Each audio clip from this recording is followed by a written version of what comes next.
Hi everyone, it's Rax, and I want to show you what I believe to be the new strongest build in Diablo 3. And if it's not the strongest, it's definitely one of the very strongest I've ever seen, the LoD Wave of Light Monk. Now the planner for this is going to be in the description. I will make a video guide on this explaining exactly what to do. But the reason why I'm not going to do it yet is we're going to see if Blizzard makes any changes to it before we throw out a full guide on it. But essentially what happened is Blizzard made some changes to some bracers and some boots for the monk, and that has propelled LoD Wave of Light to essentially be one of the best builds really we've ever seen. So my monk has very good gear because it's the public test realm, but he only has 1,300 Paragon. He only has like level 100 gems. And he has no augments. And I was already able to clear effortlessly GR 132. One of my buddies, Snail, at 1,700 Paragon, with no augments, has cleared 143 solo. So I just wanted to really quickly showcase this build and just show you how much it dominates. So the first thing about this build is you can either play it with lightning or fire. I'm playing lightning right now. You see those little lightning pillars that I'm throwing everywhere and that my mystic allies are throwing? They just electrocute everything and burn it down. On non-season, both the lightning build and the fire build have cleared 150 solo. So I fully expect with ethereals, which I'm using right now, I'm using the Jade Talon ethereal, which is really helping my spirit. I expect, if no changes are made, that this build will easily clear 150 solo next season. And honestly, it's a very, very powerful build, but it's not like stupidly overpowered. So I do think there is a chance that it will stay at this power level.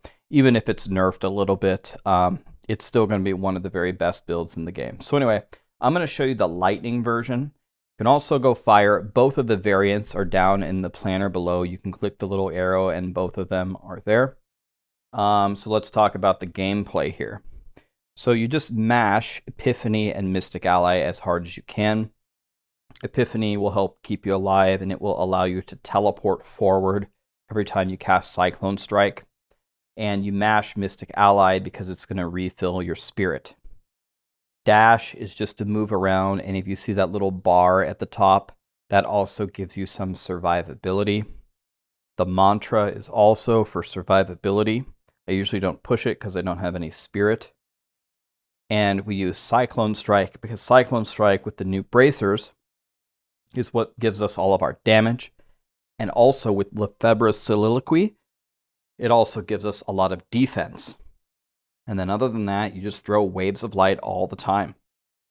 So it's mash Epiphany and Mystic Ally, dash around, use Cyclone Strike once every 5 seconds, or if you encounter new monsters, and otherwise just throw waves of light.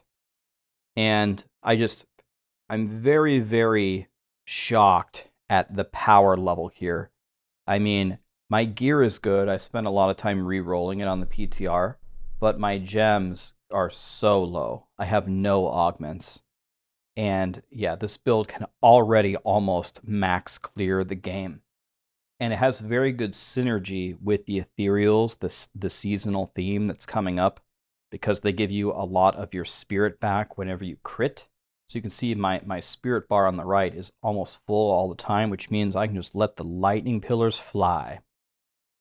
So you guys, if you guys like monks, if you guys like Wave of Light, you absolutely have to play this build. You absolutely have to try it. It's a good thing for the game in general because all the monk leaderboards for a long time have been dominated by Tempest Rush. It's Tempest Rush everything. It's Tempest Rush Patterns of Justice. It's Tempest Rush Sun Wuku, and I love that build. I push it every season. I mean, I'll push it again. But it's good to have some variety in here, right? And I know a lot of people, ever since, Monk has been around, have been fans of Wave of Light. So this is your time to shine for sure. So anyway, let's just see what we can do here. My survivability is not the best, but that's again because my Paragon is so low and because I have no Augs. If you were fully Auged, it wouldn't be a problem. But I do have to, at times, dance around the affixes, dance around the monsters. We can kill elites here, so sometimes I do sit on an elite and kill them as we're doing right here. But if you saw a little bit earlier, I skipped that yellow that was kind of on its own. It's kind of something that you have to feel out, and this build is incredible at clearing trash. Because, you know, Wave of Light has a huge area, you throw so many waves of light, and also Cyclone Strike is something that you naturally take. So you're automatically pulling everything in, which, you know, just allows you to essentially delete the entire room. But you see I have no problem there just smashing that blue dead. So we have a power pylon here.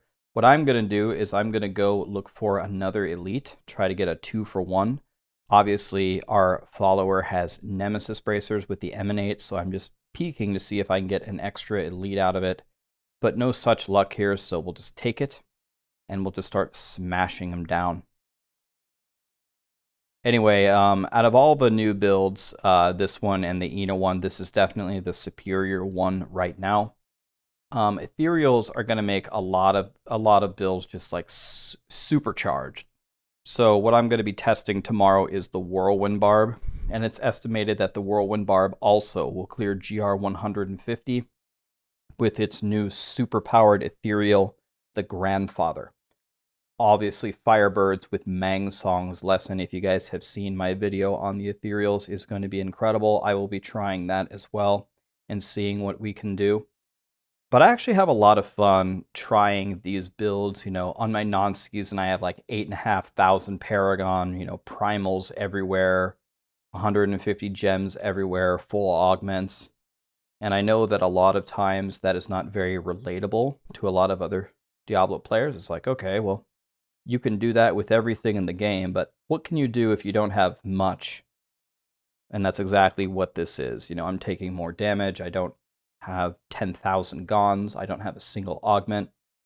It's fun for me to show this to you guys because this is something that you can easily achieve without trying too hard. And you can go higher than this.